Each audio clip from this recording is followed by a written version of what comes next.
Hi అండి, welcome to సాయిస్ kitchen. ఇప్పుడు మీకోసం చాలా టేస్టీగా ఉండే ఒక రైస్ రెసిపీని అయితే చేసి చూపిస్తానండి. పుదీనా రైస్ అయితే చేసి చూపిస్తాను. దీనికోసం కొద్దిగా పుదీనా తీసేసుకొని మంచిగా కడిగి పెట్టేసుకోనండి. ఈ విధంగా కొద్దిగా అండి ఒక గుప్పెడు తీసేసుకున్నాను. ఇప్పుడు ఇదైతే పక్కన పెట్టేసుకుందాం. అన్నం కూడా నేను ఉడికించి పెట్టేసుకున్నానండి. ఈ విధంగా జల్లుగా ఉండేటట్టు ఉడికించుకోవాలండి రైస్ని అయితే. చూడండి, ఈ విధంగా ఉడికించుకోవాలి. ఇప్పుడు ఇది కూడా పక్కన పెట్టేసుకొని ఇదైతే పుదీనా గ్రైండ్ చేసేసుకుందాం. దీనికోసం అయితే ఒక మిక్సీ జార్ తీసేసుకుందాం. ఒక మిక్సీ జార్ తీసేసుకొని ఇందులో ముందుగా ఈ పుదీనా వేసుకుందామండి.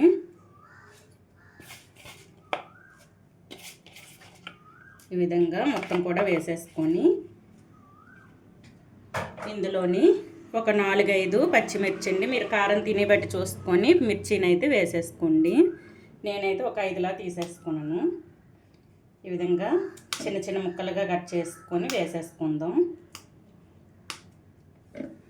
ఇప్పుడు ఇందులోని కొద్దిగా వెల్లుల్లి అండి, వెల్లుల్లి రెబ్బలు, అల్లం అండి, చిన్నవి 4 ముక్కలు ఇవ్వండి. ఈ సైజ్ అండి 4 ముక్కలు తీసేసుకుంటాను. ఇందులోని మనకి పులుపు కోసం చిన్నది ఒక మీడియం సైజ్ అండి, నిమ్మకాయ సైజ్ అంతా చింతపండుని అయితే తీసేసుకున్నాను. చిన్న నిమ్మకాయ సైజ్ అంతా చింతపండుని తీసేసుకొని వేసేసుకుందాం. ఇందులోని చిన్న దాల్చిన చెక్క చిన్నగండి, 3 యాలకులండి వేసేసుకొని కొద్దిగా వాటర్ వేసేసుకుందాం. ఇందులో కొద్దిగా వాటర్ వేసేసుకొని మెత్తగా గ్రైండ్ చేసేసుకోవాలండి.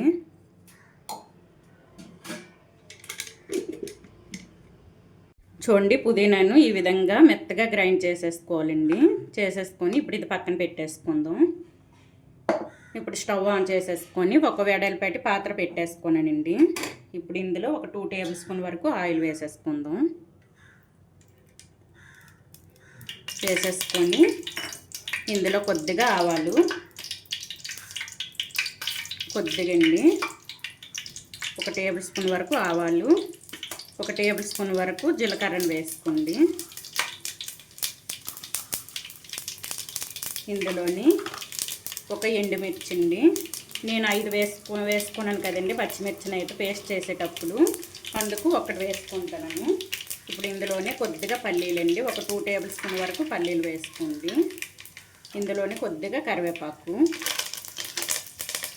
ఇవన్నీ కూడా మంచిగా కలిపేసుకోవాలి. ఇప్పుడు ఇందులో మీడియం సైజు ఒక ఆనియన్ అండి, ఈ విధంగా సన్నగా తురిమేసుకొని వేసుకుంటాను. ఈ విధంగా ఇవన్నీ కూడా మంచిగా వేయించుకోవాలండి. కొద్దిగా పసుపు వేసేసుకుందాం.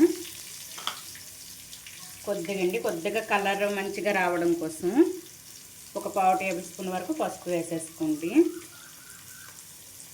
వేసేసుకొని కొద్దిగా మంచి కలర్లో వేయించుకోవాలండి. మనం ఆనియన్స్ వేసాం కదా, ఇవి ఇంకా పల్లీలు ఇవన్నీ కూడా మంచిగా వేగేటట్టు ఫ్లేమ్ మీడియంలో ఉంచేసుకొని వేయించుకోవాలండి. చూడండి, ఆనియన్స్ పల్లీలు 2 కూడా మంచిగా వేగేయండి. మనకి పల్లీలు అనేవి కొద్దిగా చిట్లినట్టు రావాలండి. చూసారా, కొద్దిగా పగిలినట్టు రావాలి, అంతవరకు వేయించుకోవాలండి. ఈ 2 కూడా మంచిగా వేగాయి.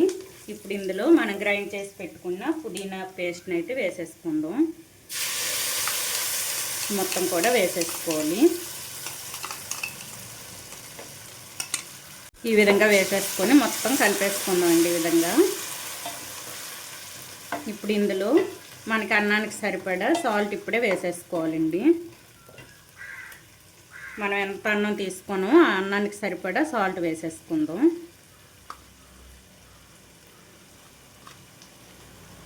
అంతే అండి. ఇప్పుడు ఈ మొత్తాన్ని కూడా ఈ ఆయిల్ పైకి మనం వేసుకున్న ఆయిల్ పైకి తేలేంత వరకు మంచిగా మగ్గినంత వరకు ఇది మూత పెట్టి ఉంచేసుకోవాలండి. చూద్దామండి పుదీనా పేస్ట్ మనకు మగ్గిందో లేదో. చూడండి, ఆయిల్ కూడా పైకి తేలింది, అంటే మనకి ఇది మంచిగా ఉడికిందండి. పేస్ట్ మొత్తం కూడా మంచిగా ఉడికింది. ఇప్పుడు ఇందులో కొద్దిగా ధనియాల పొడి వేసేసుకుందాం. 1 టేబుల్ స్పూన్ వరకు ధనియాల పొడి వేసుకోండి. ఈ మొత్తం కూడా ఒకసారి కలిపేసుకొని అన్నాన్ని అయితే వేసేసుకోవాలండి. ఇందులో ఫ్లేమ్ మీడియంలో ఉంచేసుకుంటూ ఈ విధంగా వేయించుకోవాలండి. మొత్తాన్ని కూడా మాడకుండా చూసుకోవాలి. ఉడికించిన అన్నాన్ని వేసేసుకుందామండి.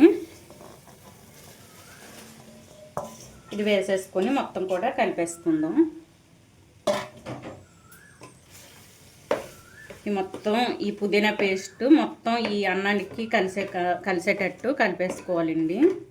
అన్నం మొత్తానికి కూడా ఈ పేస్ట్ అనేది పట్టాలి. అంతవరకు ఈ విధంగా మొత్తం కలిసేటట్టు కలిపేసుకుందాం. ఈ విధంగా మొత్తం కూడా కలిపేసుకోవాలండి. కలిపేసుకొని ఒక 2-3 మినిట్స్ మూత పెట్టి ఉంచేసుకుందాం. ఎందుకంటే నేను ధనియాల పొడి వేసేసుకున్నాను కదండి.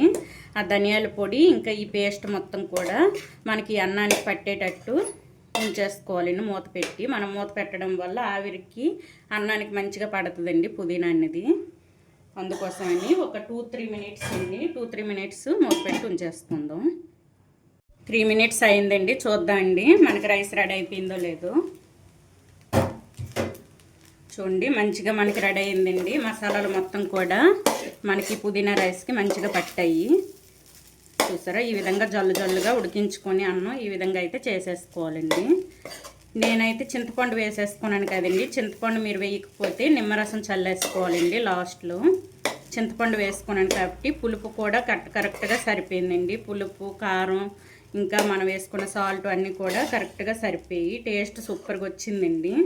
ఇప్పుడు ఇందులో కొద్దిగా కొత్తిమీర చల్లేసుకుంటే మనకి పుదీనా రైస్ రెడీ అయిపోయినట్టు.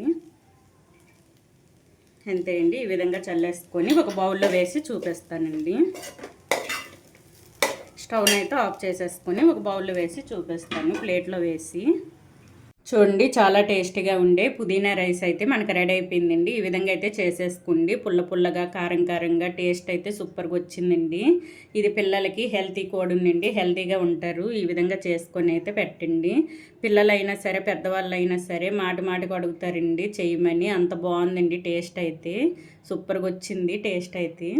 ఈ విధంగా చేసేసుకోండి పుదీనా రైస్ని అయితే. చాలా సింపుల్గా ఒక 10 మినిట్స్లో అయితే మనకి రెడీ అయిపోద్దండి. ఇది అన్నీ మనం రెడీ చేసి పెట్టుకుంటే 10 మినిట్స్లో మనం రెడీ చేసుకోవచ్చు, ఈజీగా చేసుకోవచ్చండి పుదీనా రైస్ని. ఈ విధంగా చేసి అయితే పెట్టుకోండి. ఈ పుదీనా రైస్ రెసిపీ కనుక మీకు నచ్చినట్లయితే అండి లైక్ చేయండి, షేర్ చేయండి, నా ఛానల్ను సబ్స్క్రైబ్ చేసుకోండి. ఓకే, బాయ్ అండి.